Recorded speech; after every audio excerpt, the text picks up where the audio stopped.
Social মিডিয়াতে ৩-৪ মিনিটের video দেখে আমরা কত না আফসোস করি, আহারে কত সুন্দর লাইফ লিড করছে। যার যার অবস্থান থেকে সেই বুঝতে পারে যে লাইফ কতটা কঠিন বা কতটা সহজ।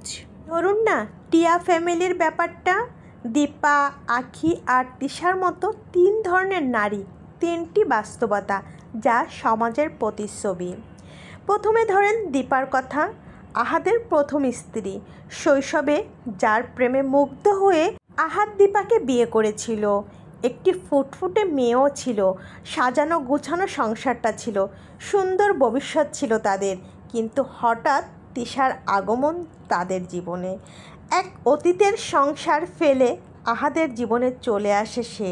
দীপা বিষয়টা সহজেই মেনে নিতে পারেনি।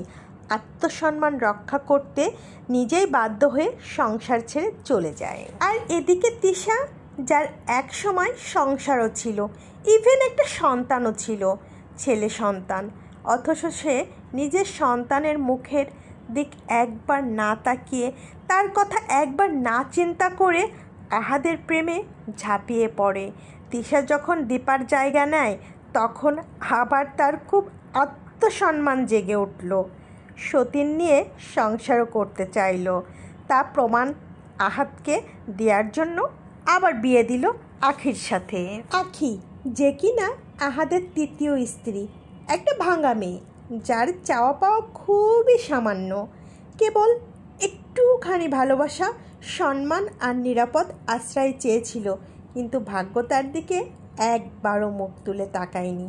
আখির জীবনে ভালোবাসা আসে। আলামিন নাম করে একটা ছেলেকে সে প্রচণ্ড ভালোবাসত, কিন্তু ভাগ্য তাদের মিলন ঘটায়নি।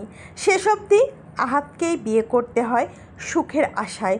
সুখ আসে কিন্তু হাত ছোঁয়ার দূরত্ব রয়েই যায়। তিশার মতো মেয়েরা নিজেরাই স্থির না, অন্যের সুখ দুঃখ কোনোটাই বোঝে না। তারা জানেই না নিজেরা আসলে কি চায়। হঠাৎ আসে, ভাঙে, নষ্ট করে দিয়ে চলেও যায়। আর দীপাদের জীবন শুরু হয় স্বপ্ন দিয়ে, আর শেষ হয় বাস্তবতার ধাক্কা খেয়ে। ভাগ্য সহায় হলেও তারা আবার উঠে দাঁড়ায়। কিন্তু আখিদের জীবন কেবল সহ্য করেই চলতে হয়।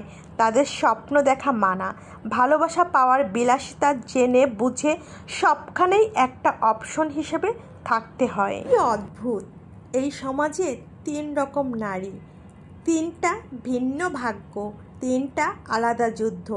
এই সমাজে বেশিরভাগ নারীরা এই ৩ শ্রেণীর একটিতে পড়ে। কেউ দীপা, কেউ বা আখি, কেউ বা তিশা। কথা বলতে বলতে পুরা 7 বাগানটা ঘুরিয়ে দেখলাম। কেমন লাগলো কমেন্টে জানাবেন। ধন্যবাদ।